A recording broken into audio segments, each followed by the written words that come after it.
दोस्तों, कुछ दिनों पहले नासा ने हमारी पृथ्वी की यह सैटेलाइट से तस्वीर जारी की थी। इस तस्वीर से पूरी पृथ्वी के तापमान के बारे में पता चल रहा है। आप देख सकते हैं कि बर्फ़ की चादरों में डूबे रहने वाले यूरोप जैसे देशों में भी आजकल तापमान 44 डिग्री सेल्सियस से ऊपर जा रहा है।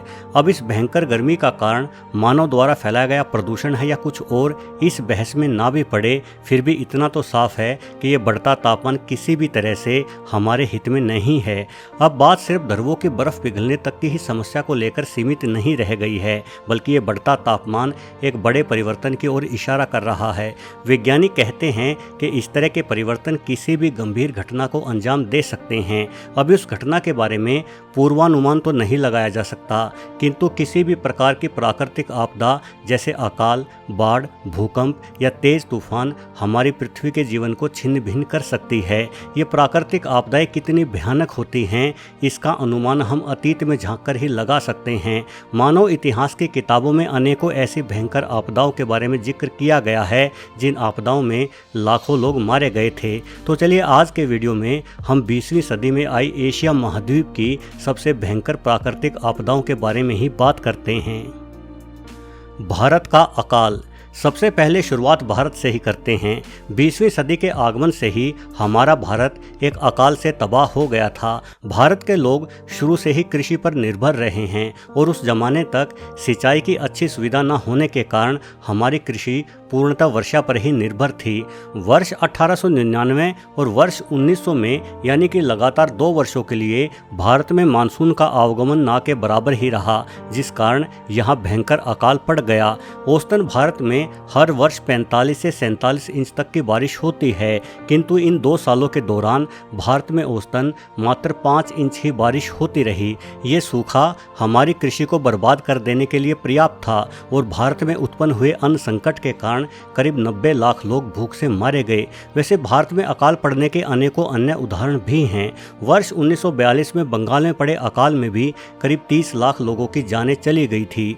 अकाल पड़ने का कारण सिर्फ कम बारिश ही नहीं होती, अपितु इसका एक कारण भ्रष्टाचार भी होता है। असल में जैसे ही देश में अन्न की कमी होने लगती थी तो बड़े अमीर लोग मंडियों से सारा अनाज खरीदकर अपने गोदामों में भर लेते थे, और जब सारा अनाज अमीरों के गोदामों में भर जाता था तो भुखमरी अपने चरम पर खुद ब खुद पहुंच जाती थी। ऐसे में अमीर लोग अपने गोदामों में भरे अनाजों के मुंह मांगे दाम मांगते। ये रकम कोई गरीब नहीं चुका सकता था, इसलिए इस तरह की आपदाओं के शिकार केवल गरीब तबके के लोग ही बनते थे। आज़ादी के बाद भारत में जमाखोरी आदि को लेकर अनेकों सख्त कानून बनाए गए। साथ ही बिजली से चलने वाले ट्यूबवेल आदि की उपलब्धता के कारण अब हम कम वर्षा होने की स्थिति में भी फसलों का उत्पादन कर लेते हैं और अकाल एवं भूखमरी से बचे रहते हैं। टोक्यो योकोहामा भूकंप। दोस्तों, 1 सितंबर 1923 को जापान के टोक्यो योकोहामा शहर में 7.9 तीव्रता का भूकंप आया, जिसने पूरे शहर को बुरी तरह से तबाह कर दिया। शहर में बने आधे से अधिक घर संपूर्ण रूप से नष्ट हो गए और कई सारे गैस स्टेशन आदि के तबाह होने से भीषण आग भी हर दिशा में फैल गई। इस भूकंप का केंद्र समुद्री इलाके के काफ़ी नज़दीक था। यही वजह रही कि समुद्रों में भयानक सुनामी लहरें भी उठी। ये लहरें 40 फीट से अधिक ऊंचाई रखती थी। लहरों ने समुद्री किनारों पर बनी इमारतों को बुरी तरह से नष्ट कर दिया। सरकारी आंकड़ों के अनुसार इस त्रासदी में करीब 1,40,000 लोगों को अपनी जानें गंवानी पड़ी, किंतु जानकार बतलाते हैं कि सरकारी आंकड़े झूठे थे।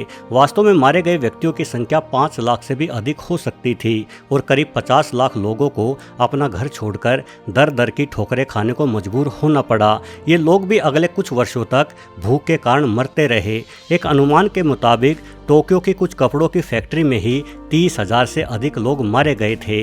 उस जमाने में इस आपदा से निपटने के लिए खर्च का अनुमान लगाया गया तो अंदाजन टोक्यो में ही करीब 55 करोड़ भारतीय रुपयों के बराबर नुकसान हो गया था। 1923 के हिसाब से ये एक बहुत ही बड़ी रकम थी। इतिहास में इस घटनाक्रम को कांटो भूकंप के नाम से भी जाना जाता है।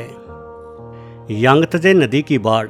दक्षिणी पूर्वी चीन में बहने वाली यांगत्जे नदी धरती की तीसरी सबसे बड़ी नदी है।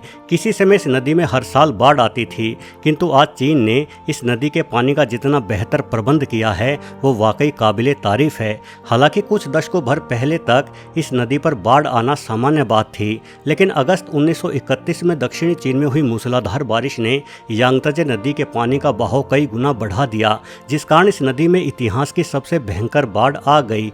ये बाढ़ इतनी भयंकर थी कि इसने करीब करीब पूरे दक्षिणी चीन को ही डुबो दिया।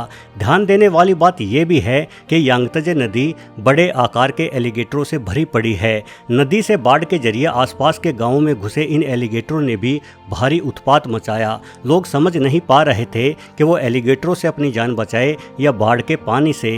करीब 30,000 वर्ग किलोमीटर क्षेत्र को जलमग्न कर देने वाली इस बाढ़ ने लगभग 4 करोड़ लोगों के आशियाने पूरी तरह से तबाह कर दिए और 3.5 लाख लोगों की जानें ले ली। बाढ़ का पानी उतरने के बाद भी इस क्षेत्र में सड़ने वाली लाशों के कारण महामारी फैल गई, जिस वजह से अगले कई दशकों तक लोगों की जाने जाने का सिलसिला जारी रहा। हालांकि 1950 के बाद से ही चीन ने इस नदी से होती तबाही को काफ़ी हद तक रोक दिया है, किंतु ये विशालकाय नदी अभी भी अनेकों बार पानी के खतरनाक स्तर तक पहुंच जाती है। अभी हाल फिलहाल में भी यांगत्जे नदी में बाढ़ आने का खतरा बना हुआ है। येलो नदी की बाढ़। दोस्तों, चीन में आई भयंकर बाढ़ की ही बात चली है तो वर्ष 1958 में आई येलो नदी की बाढ़ का जिक्र करना भी आवश्यक है। ये नदी काफ़ी सारे कच्चे पहाड़ों में से होकर गुजरती है, जिस कारण पीले रंग की गाद यानी मिट्टी इस नदी में घुल जाती है और इस नदी का पानी भी पीले रंग का ही दिखाई देता है। यही वजह है कि इस नदी को येलो नदी कहा जाता है। वैसे चीन में स्थानीय लोग इस नदी को हवांग हे के नाम से भी पुकारते हैं। पीली नदी चीन के इतिहास की सबसे बदनाम नदी रही है। ये नदी मध्य पूर्वी चीन में बहती है और इसमें वर्ष 1887, 1931 और 1938 में भी भयंकर बाढ़ें आई हैं, किंतु वर्ष 1958 में प्रतिदिन 100 मिलीमीटर से अधिक बारिश होने के कारण इस नदी में सबसे खौफनाक बाढ़ आ गई। बाढ़ ने करीब 7,40,000 लोगों को तुरंत घर छोड़कर भागने पर विवश कर दिया और अंदाजन करीब 1700 से अधिक गाँव इस बाढ़ की चपेट में आकर पूरी तरह से नष्ट हो गए। पीली नदी में आई बाढ़ की वजह से करीब 1.5 लाख एकड़ के विशाल क्षेत्र की फसल पूरी तरह से तबाह हो गई, जिस कारण चीन भुखमरी की चपेट में आ गया। इस बाढ़ से मरने वाले लोगों की आधिकारिक संख्या को चीन सदैव छुपाता रहा, किंतु कुछ स्रोतों के अनुसार इस बाढ़ के कारण 4 से लेकर 8 लाख चीनी लोग मारे गए थे। चीन उस समय तक हर ओर बाढ़ एवं भुखमरी की समस्या से जूझ रहा था। यही वजह है कि येलो नदी में आई बाढ़ के बाद चीन ने अपने देश में अन्न उत्पादन बढ़ाने के लिए एक और अनोखा एवं मूर्खतापूर्ण फैसला लिया, जिसे द ग्रेट लीप फॉरवर्ड के नाम से जाना जाता है। ऊपर आई बटन पर क्लिक करके आप इस बारे में बनी एक विस्तृत वीडियो भी देख सकते हैं। द ग्रेट लीप फॉरवर्ड नामक चीन के इस मूर्खतापूर्ण कदम से आने वाली तबाही येलो नदी की बाढ़ से भी कहीं अधिक भयंकर साबित हुई थी। भोला चक्रवात।